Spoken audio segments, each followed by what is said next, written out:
Okay, so I'm about to do row 10, which is a repetition of row 8, so I can show you in English how to purl. First I want to point out that you see how we've got a ridge pattern here, and then there's no ridge patterns up here. That's the difference between knitting every row and knit, purl. What you get, the first group here is called a garter stitch, and it's just this ridge, flat, ridge, flat, ridge, flat pattern. And then the second bit here, where it was knit, purl, you end up with what's called a stockinette stitch, which is, you look at socks, and that's basically what you're looking at. You're looking at a knit, a stockinette knit pattern, where it's flat on one side and all bumpy on the other. There, all bumpy on the other. So the knot ends up on the back of the work when you're knitting, and on the front of the work when you're purling.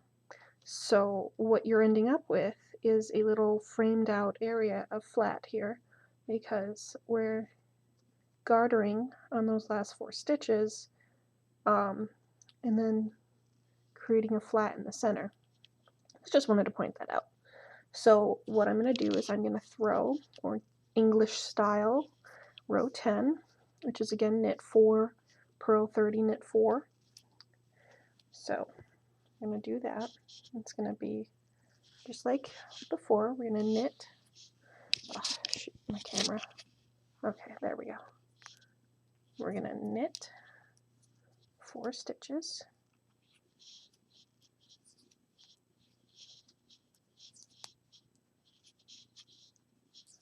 Okay, now purling in English is the same thing. You want your working yarn to be in front of the needles and the fabric and everything.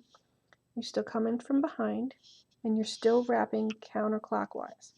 A little harder for me to show you without getting my hand in front of the camera, but there you go, just like that. And you're still pulling it throughout the back. Difference is how you know, where the yarn is. So just keep doing it, just like that.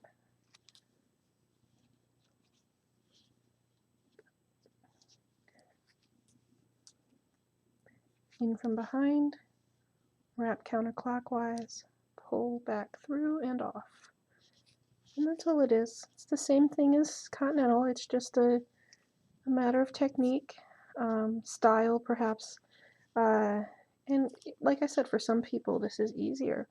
And for some people it's a lot more fiddly, a lot more frustrating to hold on to. It just depends. So, in from the back, wrap around, pull back through and off. There you go. So, that's basically the bulk of this lesson. The rest of it's just making sure you follow the pattern, and can't wait to see how you all manage to complete this week's assignment. I want to see all the colors you chose. I want to see your work. Take good pictures for me. And don't forget that extra credit. Keep your project pages up and updated and all of that fun stuff. So, alright, we got our last 4 stitches here. I'm going to move this yarn back to the back of the work, just like that. So it was up here. I moved it in between the needles, back to behind, so that I could knit.